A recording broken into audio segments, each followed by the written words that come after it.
ناظرین، کوئی بھی نہیں بچنے والا، سب کو قانون کے کٹہرے میں لایا جا رہا ہے۔ پاک فوج نے طویل ٹرائل کے بعد بالآخر 2 متنازع ترین فوجی افسران کے خلاف سزائیں سنا دی ہیں۔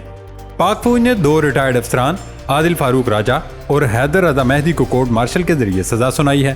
ISPR کے مطابق پاک فوج نے دونوں ریٹائرڈ افسران میجر ریٹائرڈ عادل فاروق راجہ اور کیپٹن ریٹائرڈ حیدر رضا مہدی کو پاکستان آرمی ایکٹ 1952 کے تحت field general court marshal K ذریعے فوجی اہلکاروں کو بغاوت پر اکسانے، آفیشیل سیکرٹ ایکٹ 1923 کی دفعات کی خلاف ورزی کرنے اور ریاست کے تحفظ اور مفاد کے برخلاف کام کرنے کے الزامات کے تحت سزا سنائی گئی۔ ISPR نے بتایا کہ عدالت نے 7 اکتوبر اور 9 اکتوبر 2023 کو دونوں افراد کو عدالتی کارروائی کے تحت مجرم قرار دیا اور فیصلہ سنایا، جس کے تحت میجر ریٹائرڈ عادل فاروق راجہ کو 14 سال قید بامشقت کی سزا سنائی، جبکہ کیپٹن حیدر رضا مہدی کو 12 سال قید بامشقت کی سزا سنائی۔ ISPR کی جانب سے جاری بیان کے مطابق سزا کے تحت 21 نومبر 2023 سے دونوں افسران کے رینک ضبط کر لیے گئے ہیں۔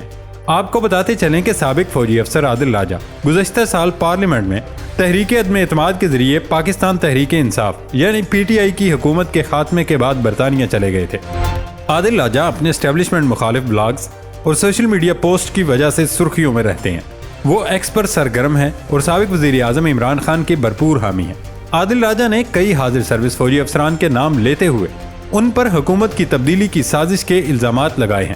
اسی سال 12 جون کو اسلام آباد پولیس نے بیرون ملک مقیم صحافیوں شاہین سبائی اور وجاہت سعید خان کے ساتھ ساتھ عادل راجہ اور سید حیدر رضا مہدی کے خلاف 9 مئی کو PTI کے سربراہ عمران خان کی گرفتاری کے بعد ملک بھر میں فوجی تنصیبات پر حملے کے لیے بغاوت کو ہوا دینے اور لوگوں کو اکسانے کی دفعات کے تحت مقدمہ درج کر لیا تھا۔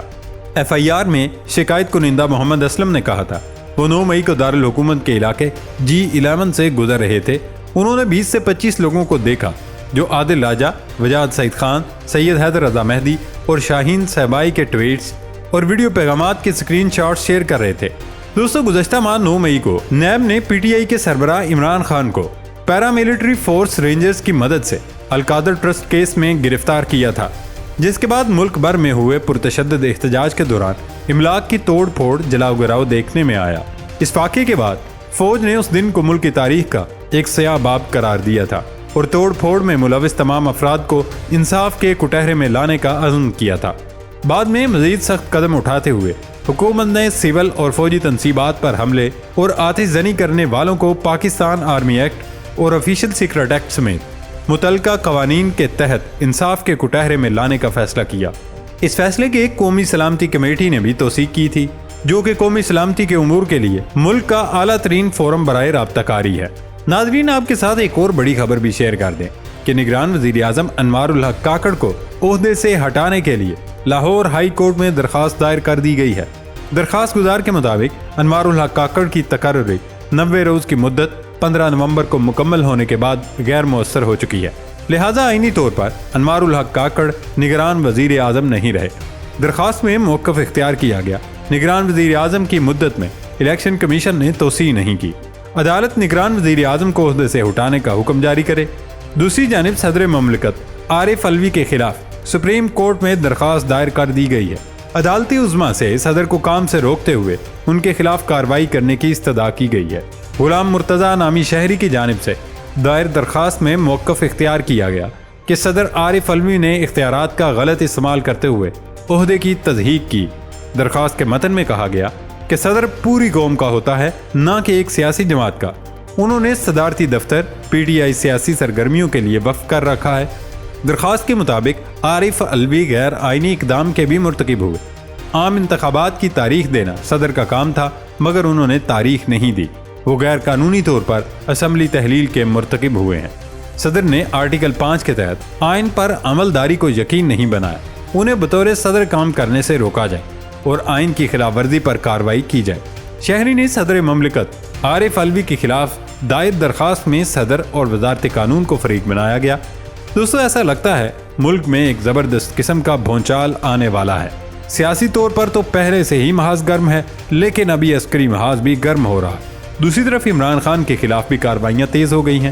ایک طویل عرصے کے بعد خاور مانیکا کو یاد آیا کہ ان کے ساتھ زیادتی ہوئی تھی اور عمران خان ان کی بیوی کو بھگا کے لے گیا۔ خاور مانیکا نے اسلام آباد کے سیشن کورٹ میں بیان حلفی ریکارڈ کرتے ہوئے کہا کہ میری سالی کے یہودیوں کے ساتھ تعلقات ہیں۔ میرے پاس اس بات کو ماننے کی وجہ ہے کہ میری بیوی اور عمران خان کے نکاح سے قبل ناجائز تعلقات تھے۔ ان کے درمیان افیئرز دھرنے سے لے کر 14 نومبر 2017 تک چلتا رہا۔ جب میں نے بادل نخواستہ اپنی بیوی کو طلاق دے دی، دونوں نکاح سے قبل ناجائز تعلقات اور عدت کے دوران نکاح کی وجہ سے گناہوں جرم کے مرتکب ہوئے۔ دوستو، اب یہ معاملہ شرم و حیا سے بہت آگے پہنچ چکا۔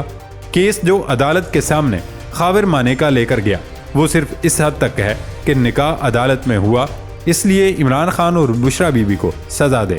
اب اس کے لیے عدالت نے دیکھنا ہے طلاق کب ہوئی، شادی کب ہوئی، قانون کیا کہتا ہے۔ عمران خان اور بشرا بیوی نے اپنا دفاع لینا ہے، پھر سزا بنتی ہے یا نہیں عدالت نے طے کرنا ہے۔ لیکن ایک طرف خاور مانیکا نے اپنے بیان میں بیڈ روم کی کہانی بے شرمی سے بتائی، تو دوسری جانب درخواست میں جگہ جگہ قرآنی آیات کا حوالہ دیا، لیکن 2018 میں دیے گئے وہ اپنے بیان سے مکر گئے جس میں کہا گھروں کی عزتوں کا پردہ رکھنا چاہیے۔ بشرا بیوی کے خاتون اول بننے پر خوش ہوں۔ بشرا بیوی سے نیک خاتون کوئی نہیں۔ خاور مانیکا کے موجودہ بیان اور درخواست میں ہر حد کو عبور کر دیا گیا۔ ایک غیرت مند آدمی ایسا نہیں ہو سکتا، لیکن آج وہ خود الزام لگا رہے ہیں کہ عمران خان ان کی بیوی کو بھگا لے گیا ہے اور ان دونوں کے ناجائز تعلقات تھے۔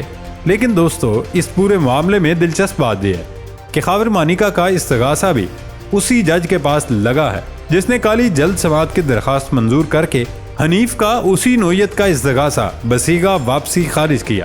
مرکزی گواہان حنیف استغاثہ کے بھی وہی تھے اور مانیکا کے گواہ بھی وہی۔ کیسا اتفاق ہے، کہانی وہی، جج ہی اور گواہ بھی وہی۔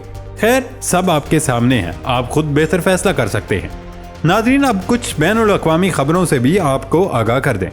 24 نومبر کی صبح غزہ میں اسرائیل اور حماس کے درمیان طے پانے والے معاہدے کے تحت 4 روزہ جنگ بندی کا باقاعدہ آغاز ہو گیا تھا، مگر جنگ بندی کے باوجود اسرائیلی فوج نے رفح اور خان یونس سے شمالی غزہ واپس جانے والے فلسطینی شہریوں پر فائرنگ کر کے 2 افراد کو شہید اور 11 کو زخمی کر دیا ہے۔ الجزیرہ کی رپورٹ کے مطابق جنگ بندی کے بعد شمال سے جنوب جانے والی متعدد افراد واپس اپنے گھروں میں جانے کی کوشش کر رہے ہیں۔ ایسے ہی افراد کے ایک گروپ پر اسرائیلی فوجیوں کی جانب سے فائرنگ کی گئی۔ رپورٹ میں بتایا گیا اسرائیل کی جانب سے پمفلٹ کے ذریعے فلسطینی شہریوں کو شمالی غزہ میں نہ جانے کا انتباہ کیا گیا۔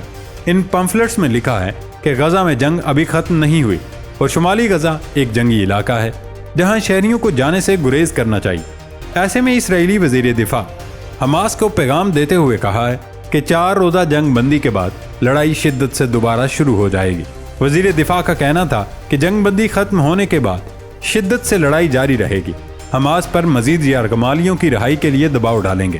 دوسری جانب ترجمان اسرائیلی فوج نے کہا جنگ میں وقفے کے دوران اسرائیلی فوج اپنی پوزیشنز پر تعینات رہے گی اور فلسطینیوں کو شمالی غزہ آنے کی اجازت نہیں ہوگی۔